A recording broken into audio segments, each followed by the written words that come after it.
ওম শান্তি। ভালো থাকুন প্রতিদিন অনুষ্ঠানে জানাই সবাইকে স্বাগতম। আজকের বিষয়বস্তু হলো জীবনের প্রত্যেক পরিস্থিতিতে নিজেকে কিভাবে শান্ত রাখব।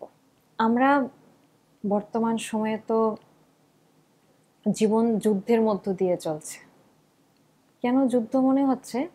কারণ এই কর্মক্ষেত্রের ময়দানে আমরা প্রতিনিয়ত কোনো না কোনো ক্রোধ, লোভ, মোহ, অহংকার, ঈর্ষা, হিংসাজনিত বিভিন্ন রকম পরিস্থিতি এসেই চলছে। আর আমরা সেই পরিস্থিতির মধ্যে বিভিন্ন রকম যুদ্ধের দ্বারা নিজেকে এগিয়ে নিয়ে যাচ্ছি। কখনো যুদ্ধে বিজয়ী হচ্ছি, কখনো যুদ্ধে পরাজয় হয়ে যাচ্ছে। বেশিরভাগ ক্ষেত্রেই দেখা যাচ্ছে অনেকজনই এই যুদ্ধের মধ্যে পরাজয় হয়ে যাচ্ছে।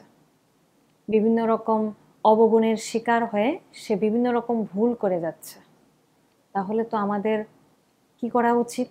আমাদের বিভিন্ন অশান্তজনক পরিস্থিতিতেও নিজেকে শান্ত রাখা উচিত। কিন্তু কিভাবে শান্ত রাখব?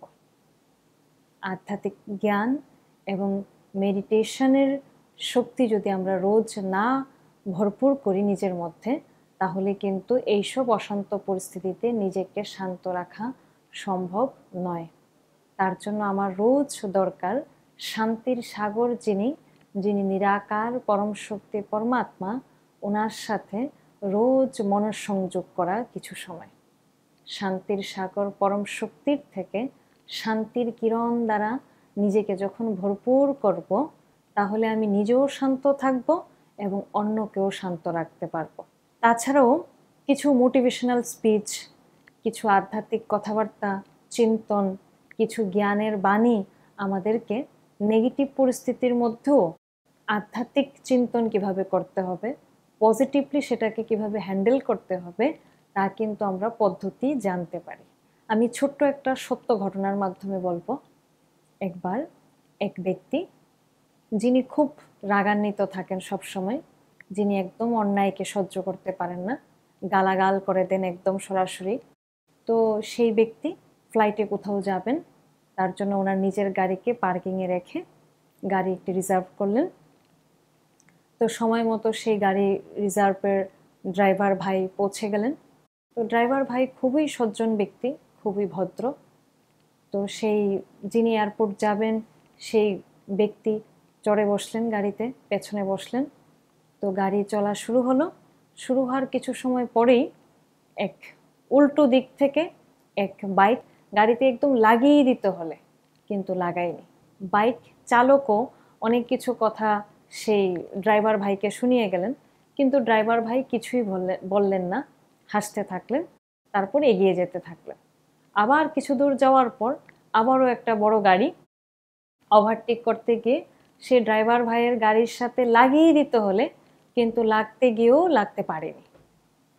তো তখনও সেই অপর পক্ষের সেই বড় গাড়ির ড্রাইভার সেই রিজার্ভ গাড়ির ড্রাইভার ভাইকে অনেক বকাবকি করছে, অনেক কিছু ভুল উনি করেছে, তারপরও ওনাকেই দোষী সাব্যস্ত করছে। কিন্তু তারপরও রিজার্ভ গাড়ির সেই ড্রাইভার ভাই কিন্তু হাসি মুখে নমস্কার করে এগিয়ে চলেছেন। এইসব দৃশ্য যিনি এয়ারপোর্টে যাবেন, সেই রাগান্বিত যিনি থাকেন সেই ব্যক্তি দেখতে পাচ্ছেন এবং নিজের গাড়ির ড্রাইভার ভাইকে বলছেন যে, ভাই আপনি কি করছেন?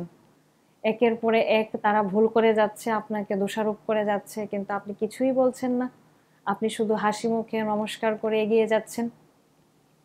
তখন সেই সজ্জন ব্যক্তি ড্রাইভার ভাই বললেন যে, দাদা দেখুন, যারা এভাবে গালাগাল করে থাকে তারা নিজেই আসলে শান্ত নেই।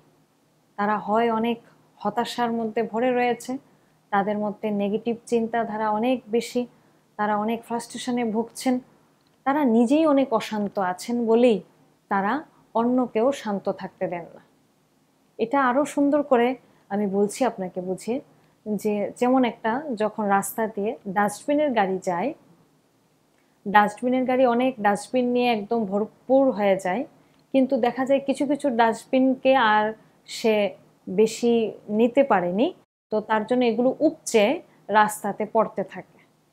তো ঠিক সেরকমই এই মানুষগুলা নিজেই তারা অনেক অশান্ত থাকে, অস্থির হয়ে রয়েছে, তাদের কোনো ভেতরেই মানসিকভাবে পারিপার্শ্বিকভাবে বিভিন্ন ঝামেলায় তারা পড়ে রয়েছেন। নিজের মনের মধ্যেই তাদের অনেক আবর্জনা, এতই আবর্জনা যে কিছু আবর্জনা উপচে আমাদের মতো সাধারণ মানুষের উপর পড়তে থাকে। তো তাই বলে কি তাদের মনের মধ্যে এত ডাস্টবিন ভরা আছে, এত আবর্জনা ভরা আছে, সেই আবর্জনাগুলো আমাকে দিচ্ছে বলে আমিও কি তা গ্রহণ করব? আমি নিজেকে কিভাবে খুশিতে রাখবো, আমি পজিটিভটা গ্রহণ করব, নেগেটিভটাকে ছেড়ে দেব, সেটা কিন্তু সম্পূর্ণই আমার হাতের উপর। আমি আমার জীবনকে, আমার চিন্তাধারাকে খুশিতে কিভাবে রাখা, সেই রিমোট কন্ট্রোল কিন্তু আমার হাতে। এই জন্য আমাদের অবশ্যই ধ্যান রাখতে হবে যে প্রত্যেক পরিস্থিতিতেই আমাকে শান্ত থাকতে হবে, কারণ আমি শান্ত থাকলেই অন্যকেও শান্ত রাখতে পারবো। আর অশান্ত হয়ে কোনো সমস্যারই সমাধান খুঁজে পাওয়া যায় না, বরং পরিস্থিতি আসলে আমি যদি অশান্ত হয়ে যাই তাহলে পরিস্থিতি আরও বেড়ে যাবে, ঝামেলা আরও বেড়ে যাবে, তার সমাধান কখনো বের হবে না। এই জন্য রাগান্বিত হয়ে গালাগাল করে, তর্ক বিতর্ক করে, মারামারি করে, এগুলোতে আমরা অনেক সম্পর্ককে হারিয়ে ফেলবো। তার চেয়ে আমরা রোজ যদি কিছু সময় আধ্যাত্মিক জ্ঞান এবং রাজযোগ মেডিটেশনের অভ্যাস করতে থাকি, আত্মচিন্তনের দ্বারা, পরমাত্মা অনুভূতির দ্বারা আমার মধ্যে এতটাই বল ভরবো আমি যে আমি সব পরিস্থিতিতে শান্ত অবশ্যই থাকবো। ওম শান্তি।